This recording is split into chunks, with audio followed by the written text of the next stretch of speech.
All right. Let's see here.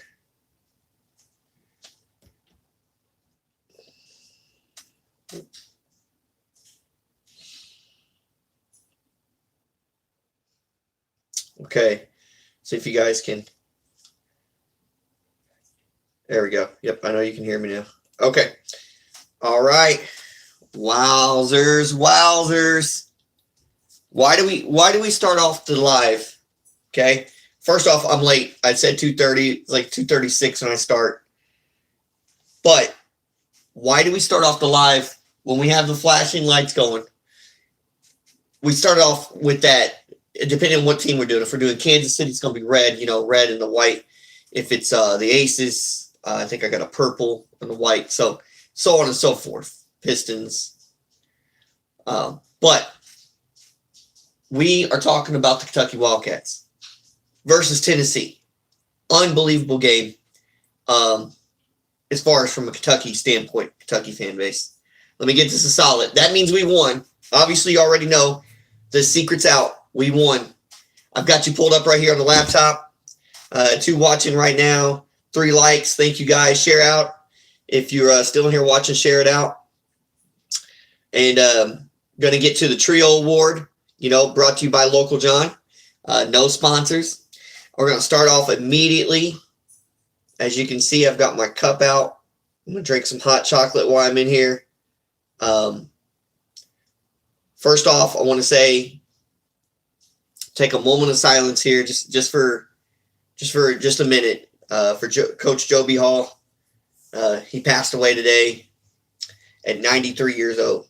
Okay, 93. That's what they put on ESPN today, and I got that message, so it's heartbreaking. So I'm going to take a minute, just, your thoughts, prayers, however you are, religiously, spiritually, whatever you are. I believe in Jesus, so I'll be praying and for his family and stuff. So we can just take a minute here, okay?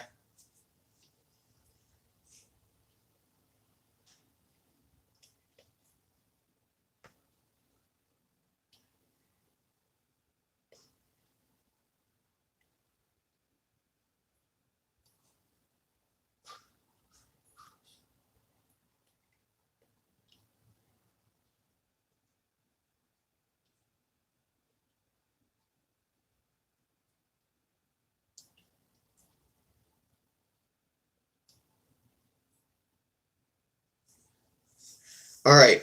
So thank you for taking that moment with me to honor Coach Joby Hall. He passed away, 93 years old, had a great life. As far as we know out in the spotlight, what we get to hear, you never know what someone went through behind the scenes, but I'm pretty sure based on what I hear, it seemed like his family was great and he had a great life. And even in the spotlight, he had a great life. So won a national championship with us, and it was taken over for Coach Rupp, and that was a hard shoes to fill, and he did a really good job. And he stuck around the program and kept being around in a good way, and always motivating players and sticking up for coaches and Coach Cal. And, I really respect that. And I wish, if I ever had a profession like he did as coaching or whatever, I wish I could do half the stuff that, even get close to doing half the stuff that he did on and off the court. So thank you, Coach Joby Hall, and nothing but prayers and respect to your family and your friends and all the fans out there. You will be missed. Thank you so much. All right, so let's talk about this game. Let's talk about it. Definitely did a big one for Coach Joby Hall and Cal and company. Kentucky was – I did not expect this. I did not expect 107 points in this game. This makes like the 10th time, I think, this season. We're like 14-3. This makes like the 10th time that we have beaten a team 20 plus by 20 plus points or more.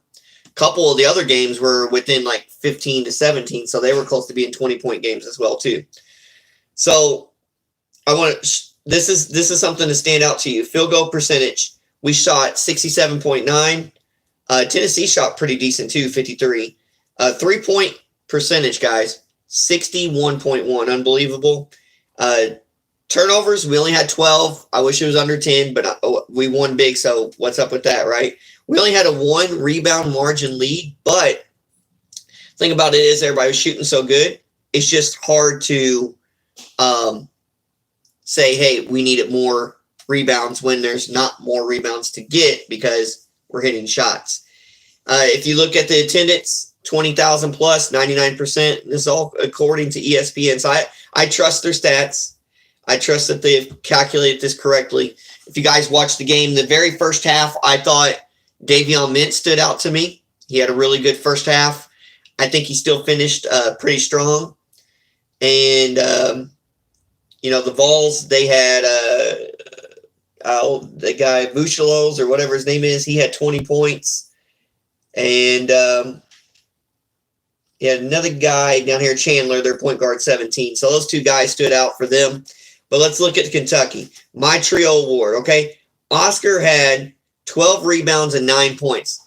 He had actually, more, almost, like I said, we only had 25 rebounds.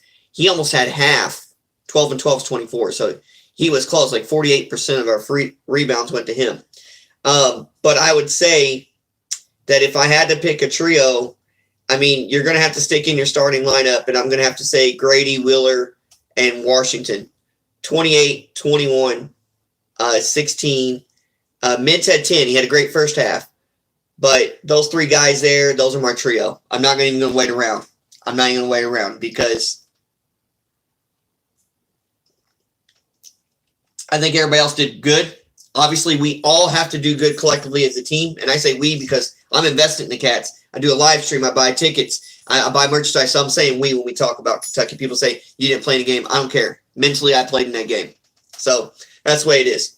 But, yeah, those three guys there, 28, 21, 16. You look at the rebounds.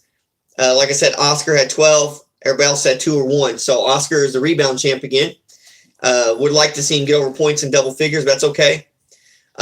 Free throws, guys, 20 of 21, 95.2%. Now that's what we're talking about. Got to get to the free throw line like that, and that's how we're going to score points. 52 points in the first half, 55 points in the second half.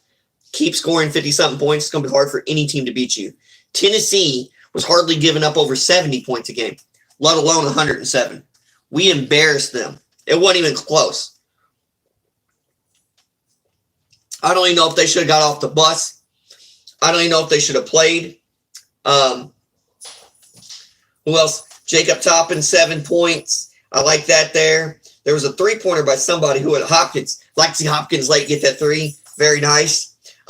One of the Tennessee guys missed 2 free throws. So everybody in Lexington area got some free chicken sandwiches from Chick-fil-A. Really hitting on all the aspects of why it's so fun to be a Kentucky fan sometimes, because you have all this just excitement around the program right now. We're winning games. I saw Duke was playing NC State. They were beating them. But you know what? Duke, I'd love to play again. I'd love to play again, Duke. I think we lost by 5 or so. I don't think that would happen again. I honestly do not think that would. Comment down below if you think Duke played Kentucky right now, that it would be the same outcome. Remember, they played the first game of the season. Neutral site. Okay, neutral site. Comment down below if you think the Kentucky versus Duke, if it happened again, neutral site, what do you think the score would be? Do you think Duke still wins by 5 or more points? Do you think Kentucky wins by more? Do you think it's close? 79-71. Duke won by 8 points last time we played them. I'm telling you. I don't even think. Hey, Tank, come here. Tank, get away from there, okay? What are you messing with over there? These are papers. You don't need to. Come over here. Come over here. Come here. Okay? All right, look. Go lay down in there, okay? And we'll play whenever we get done, all right? But comment down below if you think, see this? Yes, that's the special little trinket today, I guess I would call it. No, you nothing to play with. All right, go on now. Go play. Let me finish the live up. So I think it'd be different. Comment down below if you think it'd be different. I think Kentucky would win by 3 or 4, maybe even more, maybe 10. Somewhere in there, 3-10. So, all right, let's talk about this. Let me talk about the little trinket today. Because the Trio Award, you know who they went to, Grady, Wheeler, and Washington. We played even better with Wheeler back. We played even better with Wheeler back. I know Washington still outscored him and stuff, but we played tremendously back with Wheeler back. And I'm not taking nothing from Washington. I'm just saying we're a more complete team when both those guys are on the floor, not just when one guy's on the floor, you know? So when they're both healthy and on the floor together, that's great. I love to see it. And let's look at something. Let me look at the box score again because I want to see how many assists that Ty Ty had and how many assists that Wheeler had combined for this game. Washington,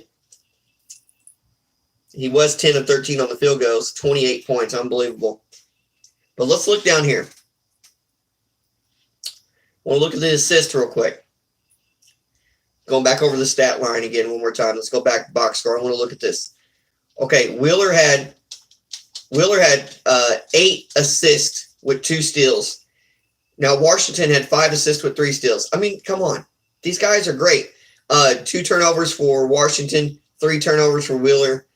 Grady, he didn't have any. He had 1 assist. So your majority of your assists came from Wheeler and Washington. So if you took Wheeler off that court, you had to minus 21 points and 8 other assists. Same thing if we took Ty Ty off the court, you'd have to minus actually, 21 if you take Wheeler off, 28 if you take Ty Ty off. So, the reason I brought this little trinket out, horse from Kentucky, horse racing capital in Lexington, Kentucky there, Churchill Downs. Okay, Triple Crown. This was the, I think he was the 9th or 10th. Let me check that again. Let me make sure I get that right. I do not want to say he was the 9th. I think he was the 10th. Yep, 10th Triple Crown winner.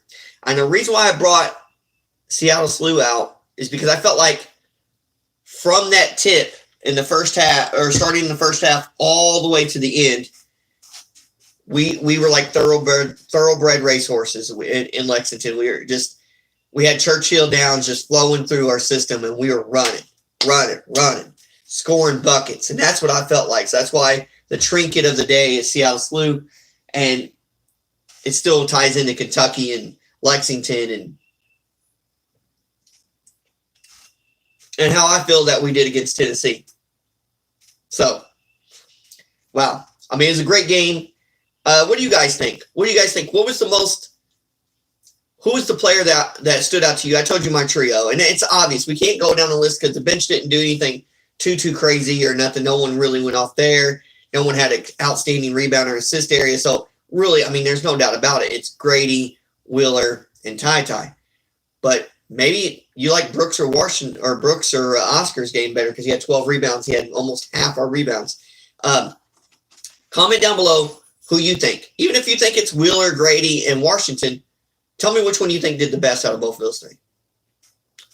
So, if you guys watch this on a replay, that's great too. Please hit the like button on a replay. Please share it back out. I'd greatly appreciate it. I love coming back in to do these lives right after the games. I waited till about 2:30 today. Some people are still on the radios with KRC and Matt Jones and them, or whoever it might be, not necessarily KRC. I know Don Mitchell does the countdown thing, so I don't know who's doing the after radio show. I know Matt Jones might be on there, but I don't listen to it half the time. But I do enjoy talking with other Kentucky fans and stuff like that. So I'm so happy that we won. I also let's talk on a side note. We posted a video yesterday about going to Cracker Barrel. If you ain't watched that, go ahead and go back to watch that. I did get a new job, guys. I'm going to be starting a new job on the 31st of January at Ivy Tech Community College as their Assistant Director of Admissions. So I can't wait for that to start. That's going to be exciting. We're going to continue to try to upload as much as we can. I know I'll be working like 2 or 3 different jobs, so it's going to be hard, but I'm going to continue because I want this channel to grow. And the only way to grow and get our watch hours up is to do lives and other stuff. So I'm glad when you are tuning in live and watching the replays, it gives me another video to throw out there to you. So I really, really appreciate it. So the Cats went over the century mark. They got over 100. Unbelievable. And 107, guys. 107. And I didn't expect that. 107 to 79 is unbelievable. And next up for us, let's see. Next up for the Cats. Let's see. We'll go over and look.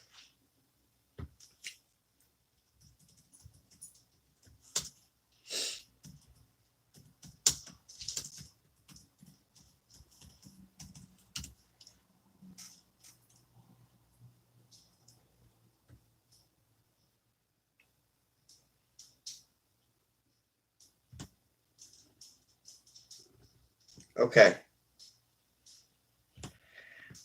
Let's go back. There we go. Next up for the Cats. Let's see. Texas A&M. I believe we're on the road. We like 3 of our next 4 is on the road. Texas A&M. Duke is winning 82-71. I thought that would be a little bit further away, but Arkansas is hanging tough in there with LSU guys. Yeah, next game up. Yep, at Texas A&M, then at Auburn. Back-to-back tough games. Auburn top 5 team.